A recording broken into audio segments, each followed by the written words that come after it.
Have you ever gone to a game store or some other public place to play a session of D&D and then found yourself shy, scared, or maybe a little unprepared? Wouldn't you like to be able to go to those places and still have an unbeatable session? Well, today we're going to talk about how to dungeon master in a public place, and we have a special treat today. We're joined by Tavern Keeper or Tavern Wench. Tavern Keeper, yeah. Tavern Lord? Exactly. Tavern Lord, Andrew Ashby from We Geek Together. I like that. This is How to Be a Better DM, and we are the show dedicated to helping overwhelmed and maybe confused dungeon masters actually start to complete campaigns that they're proud of. And I'm Justin Lewis, joined by Cade Notley and Tanner Wayland. Hey. Hello.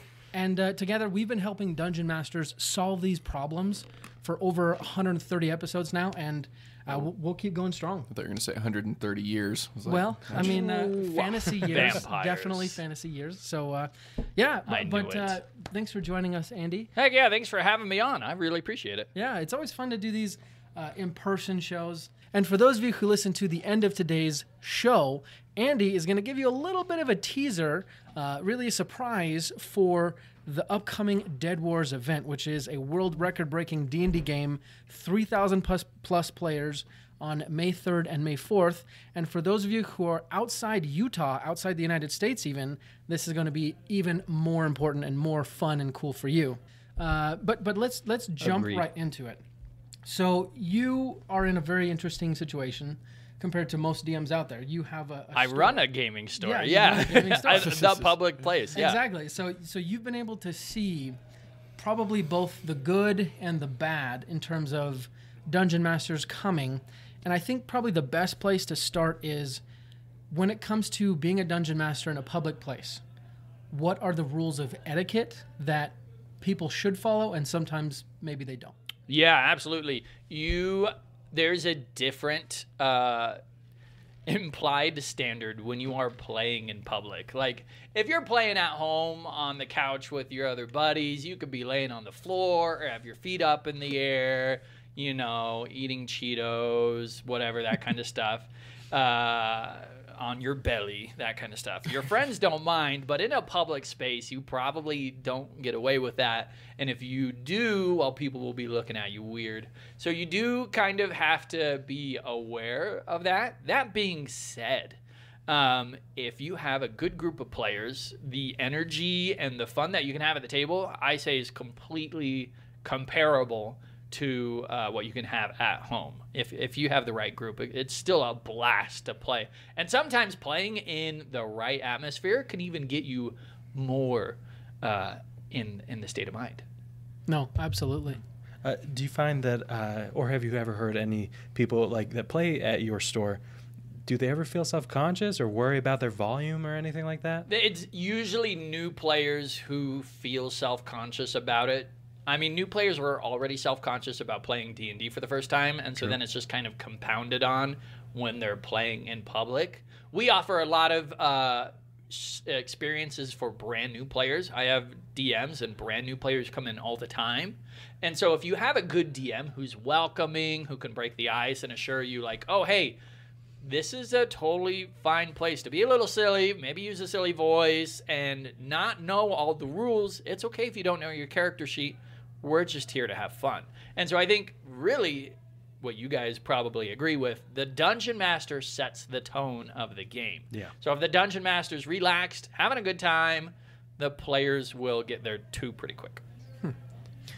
I think that's a very interesting point, and I think also to a certain extent, the store that you go to, which let's be honest, most public places you're going to play at are game stores. Good place. Yeah, very good place. I think in a way the store also sets the tone a little bit. For example, it would be very different. You go to one store and there's two other groups playing, and then you go to a different store and everyone is playing Magic the Gathering. You're the only D&D group. For sure. There's an interesting dynamic to other people playing. If you see another table playing D&D and they're having a good time, that can sometimes feed into your energy and you're like, oh yeah, this is a good place to be. Also, sometimes it can be distracting. You know, if you see that, boy, that table looks like they're having a blast and they're really fun and they're laughing and cheering, and then you're at your table and everybody's just kind of staring at each other and it's really awkward. Making dice towers. It can absolutely, yeah, it can amplify that feeling. So I feel like game stores, you can get some of the best games and also some of the worst games. Absolutely. But it's worth the risk. Yeah. Actually, in that situation, what would you do or counsel a dungeon master to do when they are the table with players that are a little bit stone-faced maybe, and there's a table that everyone's kind of jealous of and maybe comparing themselves to? Oh, that's a good question. Well, the dungeon master's the one who can set the tone and the level of engagement and fun.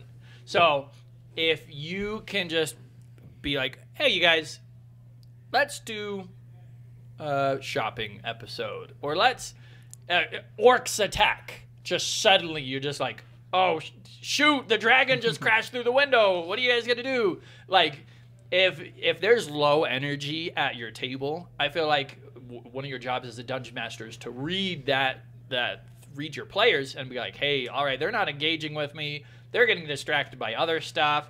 They're off reading the comic books on the shelves. I need to have orcs attack now and get your attention and light this tree on fire because, you guys aren't engaging with me. And that's not an easy thing for brand new DMs to do. But if you, as you get more experienced, you'll start to learn how to engage your players differently. And that's it's a trick, but you can do it. Yeah, oh, sorry, Caden, did you have something? No. I just was thinking about what you were saying about like pivoting, and I mean we all know that that's so important even in a home game, but when you're in public, I think that you need to kind of have that in mind, because I would argue that you can't do any type of session the first time your players are playing in a public place, right? Because they're going to be self-conscious. They're going to be in an unfamiliar situation like you were mentioning. So it's like, okay, what do my players do really well at? Is it a shopping episode? Is it one where they're mostly just, having fun talking with a goofy NPC? Then that's the one I need to plan, at least for the first time, right? Absolutely. Yeah, but then if they're really into combat and if that's where they really shine, start out with that. And then, maybe on your second or third time, kind of work into those other areas where maybe they don't feel as comfortable, or those types of sessions. Heck yeah.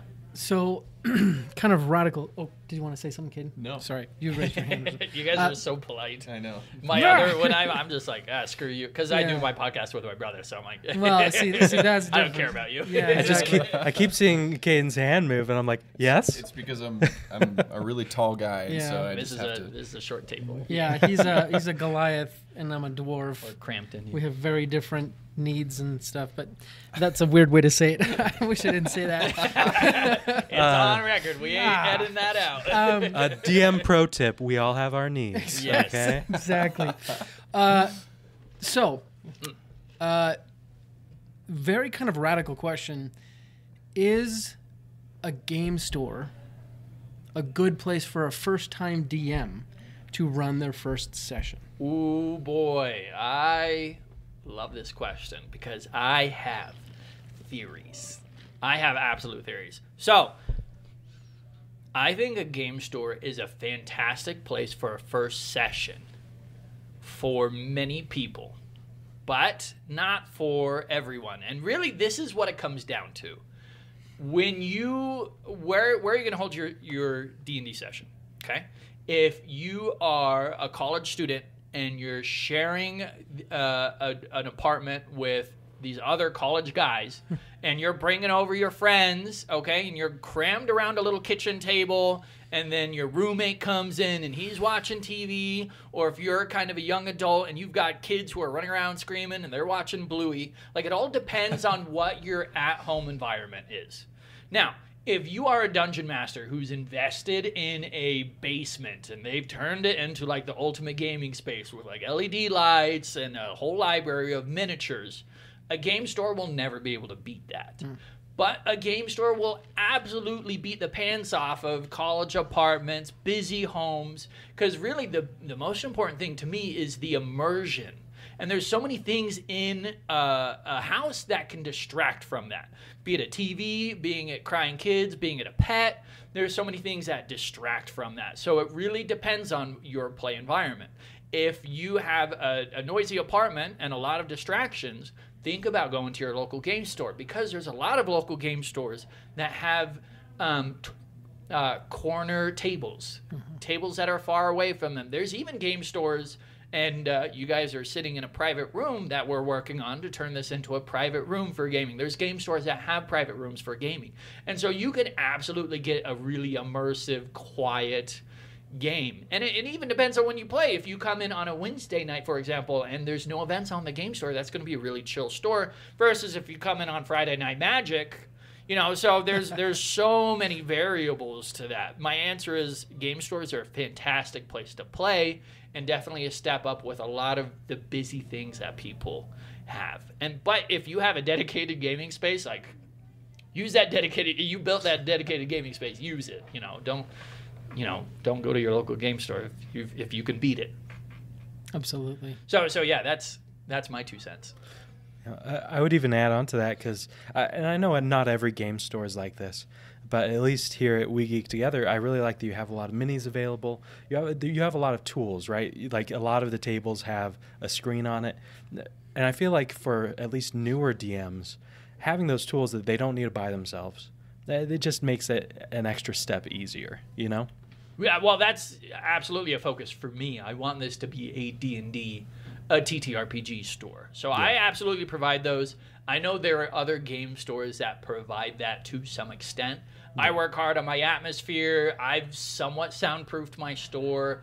So I've been really mindful about a few things. And we play, like, tavern-y music in the background. It's not like dubstep or ABBA or anything like that. It's kind of like theme appropriate music. And so, like, I really leaned into that. So I guess the advice is go to your local game store first. See what the vibe is. Is it a clean place? Is it a happy place? Is it, does the staff treat you well? Are the tables nice? Do they have gear for DMs? If they do, heck yeah, that's a great place. But if you go in and you're like, I want to play D&D, and, like, they kind of sneer at you and they're like, well, you can go play on that table over there, and it's just like a plastic table and the chairs are, like, sticky, then don't go there. We've had that experience. Thinking of, I don't want to say it. I don't want to say it. I might know which one we're talking about there. Good. Now we're going to rank our least favorite stores. Yes. Go. Specifically stores that are near us, and then, but they're probably not listening, so it's whatever. Brutal. Actually, on that note, I would say to kind of build upon that point, stores that do a lot of wargaming, in my opinion, will likely be a little bit more comfortable, yeah, for Dungeons and Dragons they got players. Terrain. Exactly. Compared to your stores that are literally just comic book stores, like they don't even have games, and then your trading card and collectibles stores. Those are still awesome, and they might have like Andy said, a table in the back or something like that. But I'd also hazard a guess that for most stores, well, obviously depending on their vibe, if you were to like say, hey, can I maybe like help make the mood more conducive to D&D players, like, I would guess that they would be a little bit open to that, because and you might have to correct me, but a lot of gaming stores don't make tons of money. Yeah, they it's a hard market. So if you could be like, hey, can I bring in music for my table? Is it okay if we take over this whole table? Do you have any terrain that we might use? Or do you have a private room? Like, if they're a good game store, they will want to help you out, and they'll be like, hey, this is what we got, here's what I recommend, that kind of stuff, if they're a good game store. Absolutely. Lol. One other thing I would say about this is, if you're a new DM, coming to game stores might be a better place, because they, as Andy said, you can start off as a player, probably with like one of the people that own the store, I lived in Italy for about 2 years, and I didn't know that. Yeah, That's cool. yeah. So while I was there, we found like a gaming den, and that's really the only way I could describe it because it looked like I don't know how to, it looked like it was supposed to be like some basement, but it was a game store, and everything was like plaster, like the inside of Luke's home in Tatooine. That's Yeah, it was cool. super weird. I don't think they did it on purpose. It was just like Just how it looked exactly, already. exactly. But the people there were so nice, and they literally, like the owners, teach us how to play any game we wanted to.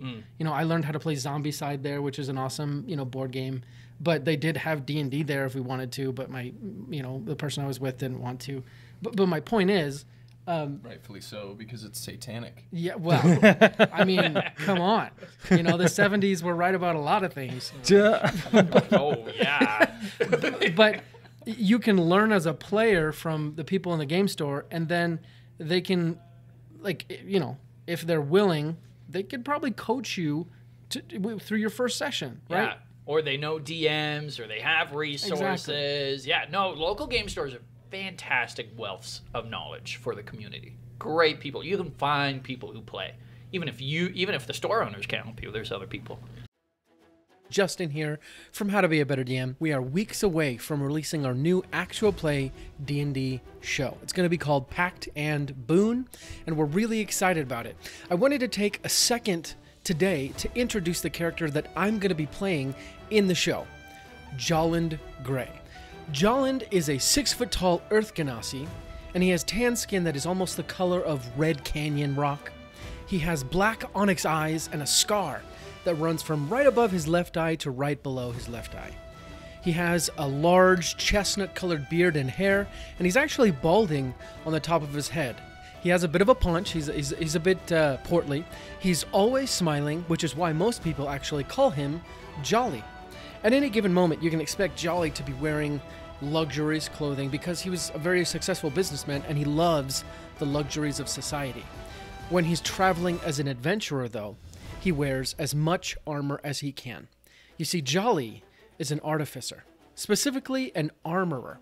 Jolly used to run and own a very successful tavern before it burned down, and because of that, he's very good at brewing alcohol and is actually somewhat of a connoisseur. Jolly hails from the town of Okrendel in northern Gast, which is the northernmost country on the continent of Rel in the world of Calignos.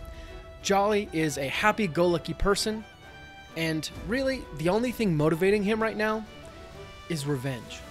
If you want to find out why Jolly wants revenge so badly, and for what, go to sessionzerostudios.com/pactnboon, that's PACTNBOON, and put in your name and email so you can get notified when Pact and Boon is released. Exactly. Have you ever intervened into somebody's session? You've probably been asked for advice while people are running. No, so I have very important to me in-store rules. Okay. And they're like, games are PG-13, no politics, leave the politics out of the store, just kind of very basic safety rules. And I noticed, well, I'll give two stories real quick. I noticed at this one table, one of the occupants was crying.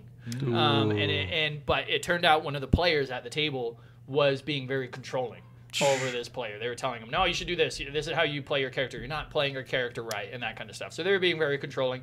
And the DM actually came up to me and they're like, hey, can you help me with this? And I had kind of been watching it. I'm like, oh yeah. And so I went over and I pulled the player to the side and I gave him a warning and I showed him my rules. And I'm like, I don't know if you're doing this on purpose, but you're taking away the fun from another player. That's the other rule. We're all here to have fun, but it can't be at the expense of another person. And so you're taking away the fun of that person's character. I understand you know how to play and well, but their choices, that's where they get fun, so you shouldn't be telling them. And so I was able to diffuse it, and they were able to play, and the person who was crying was able to get back into the game, and it felt a bit safer, and so they ended the game. And I don't know if they kept on playing together or not, but they were able to finish the session at least. So that was one story, and then another story. Again, I saw some people. I saw like one person who was like almost in tears, and I saw somebody else who was like nervously pacing up and down the floor. And I was like, "What is going on over here?" So like, I go over to the table, and I'm like, "Hey, is everything okay? Is everything going on, or what's going on?" And they're like, "Yeah, we just had a TPK." And everyone died at the table, and it was like a 2-year campaign, and the poor dungeon master was like, "I'm so sorry." Like the poor dungeon master couldn't believe that they had done that, but they were really good players. They didn't blame the dungeon master. They were like, "Hey, that's how the dice in the story went. We don't blame you. That wasn't you being a bad dungeon master. That's just how the story ended up winding." And so they were actually a really close group of friends. And so then what I did for them is I got them all a bottle of mead so that you could like pour it out for, in memory of all the fallen heroes and stuff like that. That's super cool. But I think that goes back to if you've got a good game store where the staff care, they're going to keep an eye on the stuff. And that helps with another level of safety that you can't get in a private home. In a private home, you're kind of at the mercy of the other occupants there. And so I would say if you're going to play with brand new people that you don't really know, maybe you just met on Discord or on Facebook, maybe guarantee your first few games are at a game store where they have to be well behaved and it's a much more safer space before you invite them into your own home and then you realize, oh shoot, this guy's a creeper. I do not want to play with this guy. So maybe I didn't really think about that till now, but game stores offer another safety level to that. Do you have to prepare your employees to be stewards of the game? Absolutely. Okay. Yeah. No, I've trained my employees. Here's our culture. Here's our rules. Keep an eye on things as they're going. Be attentive. Don't just be, not doing anything. Yeah. So look for that in a game store. Yeah.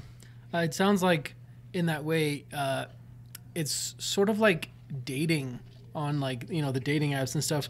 Definitely play in a public space with people you don't know, right? And game stores are like filling that niche. You know what I mean? Yeah.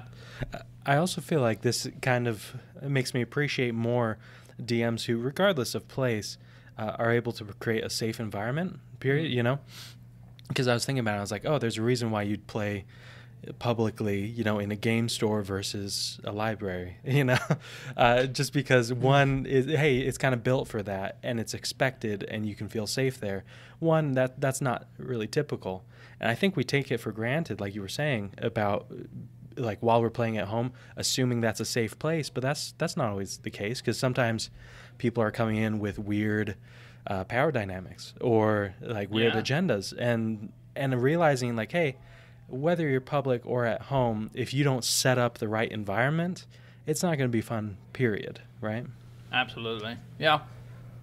The DM is the one who sets those safety. You guys have talked about session zero, safety, all that kind of stuff. So you guys know. But funnily enough, I don't think we've actually talked about like real life safety, right, Tanner? I think that should be one of our next topics because it's a very interesting one that I don't think a lot of people think about or talk about. So thank you for that. That's a really cool idea. There you go. That one's on the house, boys. Yeah. This one was too. I think it's interesting though, the whole player community, because like I love people who play D&D, but we get a whole range of characters and people and players and that kind of stuff, and especially when you're starting out or you don't know who you're playing with. It's a whole new ground, and so it's rolling the dice literally on who you're playing with. Yeah, and it's almost more about like respect too, right? Because it's like, hey, not everyone needs to be the same kind of person. Because you specifically have that rule. It's like, hey, keep politics out of it, keep other kind of stuff out of it that can be contentious, and that for so many people you might think like, oh, but if I'm playing with someone who maybe I don't share the same interests or other things aside from D&D with, maybe you think that doesn't work, but it's like, no, if you have those kind of common respect kind of boundaries, then you're going to be fine. Oh, yeah. No, I preach, like, if you've got the right group of players, you can play any game. You can play the most racist and dark, grim dark. I'm not saying you should do that, but I'm just like, you can dive into some of the most interesting, dark, morbid topics. Yeah. And like, you know, people talk about safety, but like if you're playing with the right group of people, you can approach so many interesting things. If you're at the right table with your right players, and don't you dare expose that to people who weren't ready or expecting that in your game. So, but for playing in public, for playing in my game store, let's not have any of those more morbid, grimdark, racist politic games, please. Let's not my store. Yeah, save that. Never mind. I won't say that. Save that for your mom's basement. Sort of taking a different tack now. Obviously, when playing, we've already talked a little bit about, you know, having the boisterous group over in the corner that's having a lot of fun. But how have you seen DMs compensate for being in a loud environment, specifically with sound? Because I know that can be a challenge, especially if you have people. You know, my wife, she's a little bit hard of hearing with one of her ears. And sound sensitivity. Exactly. So how have you seen DMs deal with that, if you have? You just got to be mindful of where you sit and kind of what the environment is before you get into the space. That's about the best advice I could give. Like, I've seen some local game stores where they just huddle all the tables into a corner, and so it's like an amplifying chamber, just echoes, and it just bounces off the walls, and it's like a lunch cafeteria in there.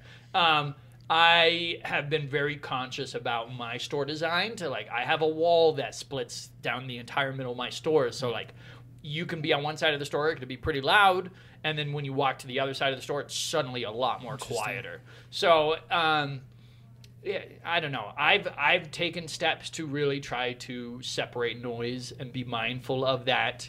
I can't say other game stores have, and so you just gotta try your best. You know, maybe pick that corner table, see how the game store is before that, because no matter where you are, you're going to be battling the environment. Be it at home with your kids watching Bluey, be it at a local game store. Maybe a library is the best place for you to play, as long as you guys are just kind of, you know, talking normally. A local library would be totally chill with people coming and playing D&D if you're just like talking normally and you aren't like flipping tables or throwing dice or anything like that. So that might be the option. So I couldn't play in a library. Yeah, save that for your mom's basement. You flip tables constantly? Yes. I mean, problem. Those arms look like they can flip tables pretty easily. I just got Those are arm from the flipping gym, so tables. There we go.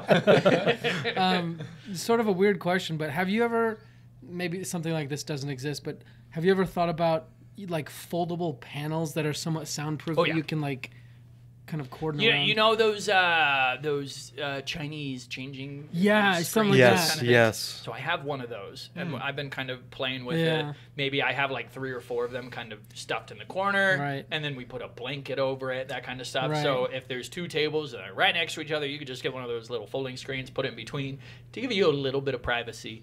That's a pretty easy, cheapish solution. So I have one, and I do that every now and then. I also have like a giant standing projector screen that I also sometimes set up. So you know, talk to your local game store, see if they don't have a private room. Can I bring in my own folding screen? You know, just so I can like get this corner table private to ourselves. I'd say yes. That's really cool. Have you guys seen Get Smart with Steve Yeah, Carell? the cone of silence. Oh, man, that'd be awesome. Yeah, just a cone of silence for the whole table. Oh, that would be ideal. Great. Can you imagine? Dude, that'd be so awesome. Actually, that leads us into the kind of the next question, and sort of the last question. I know. What are some of the coolest tools or resources you've seen Dungeon Masters bring in or use just in general that in a public setting also would be good? Great question. Of course, I'm going to draw a blank right now. Well, I've seen so many different DMs come in with so many different things. I've seen DMs with like DM screens that have a screen built into their DM screen, and then they use the TV table, and then all of their players have like tablets, and then they're all like connected and stuff, and VTT. Like I've seen some of the most craziest tech, and I've also seen just a bunch of high schoolers with paper and pencils and I don't have any recommendation on Kier, sadly, because I believe you can have a kick-ass game with just pens and paper. Yeah. Love it. So, Absolutely. sorry, I swore. I don't know if you bleep that. No, out. that's totally fine. Our show's PG-13. There we go. Yeah. I can say the A word once. We got a one go and we used it. I used it. Nobody else could say it. F word once, can't you? No. Oh, is that it? That's No. right. That's right. No. The second, for those of you listening, this is a little bit of podcast behind the scenes. The second you say an F word, you have to mark the show as explicit. Otherwise, serious? yes, Oh. yes. Well, fudge.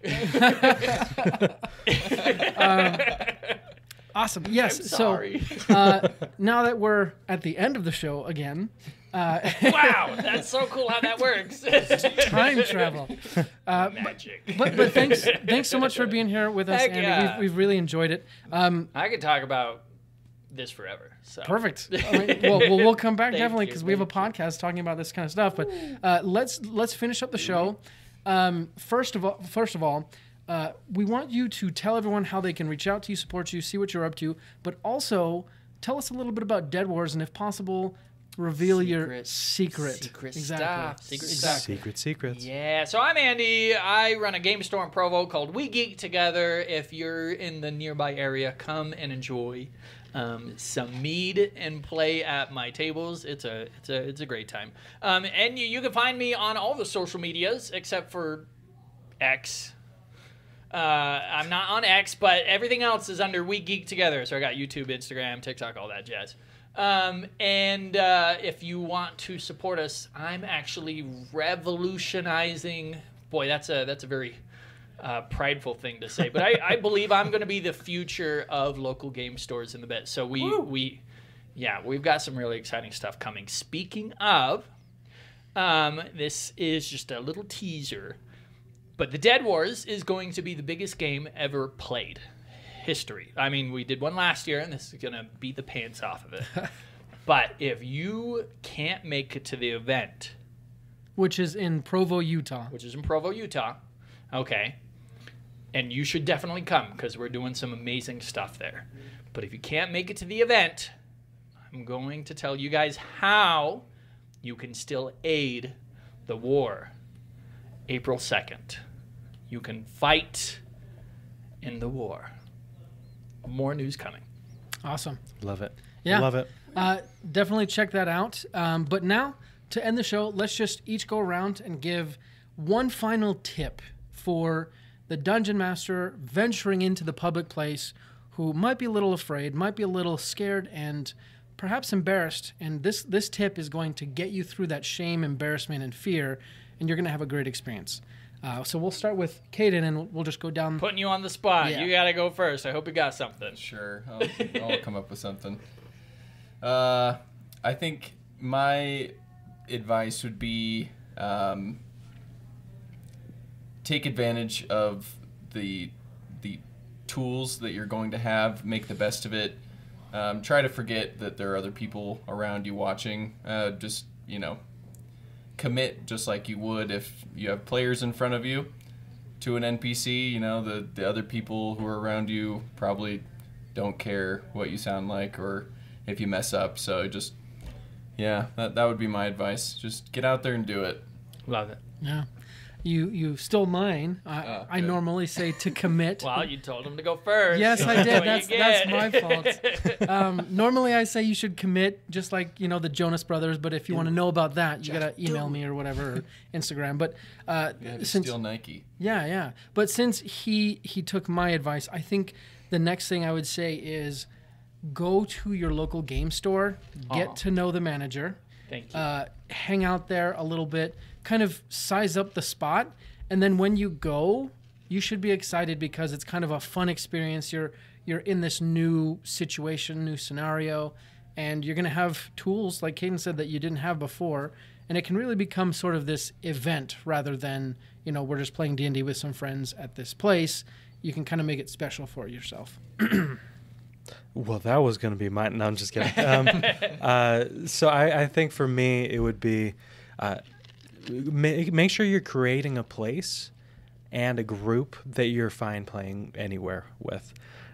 Because for me, especially during this conversation, I realized I was like, if I'm nervous, then there's a reason for it. But if I'm with the right people who we just have fun with anytime, then that's going to work out, right?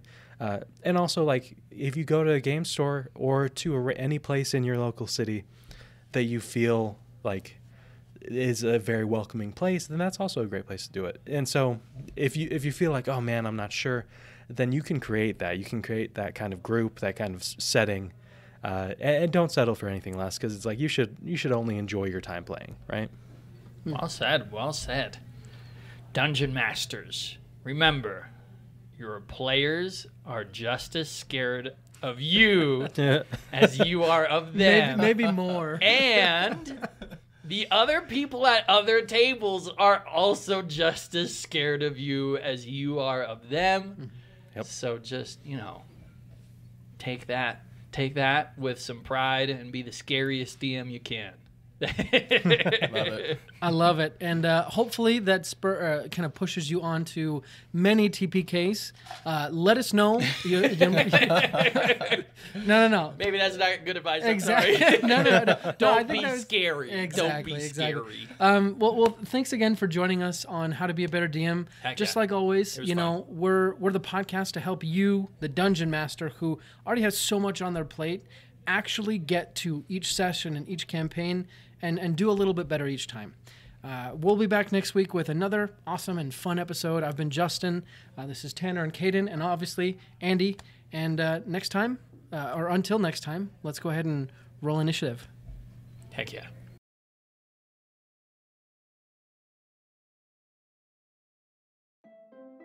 Do you love these podcast episodes but aren't always able to listen to them? Do you learn better reading information rather than listening to it? Here's what you can do. Go to sessionzerostudios.com/newsletter.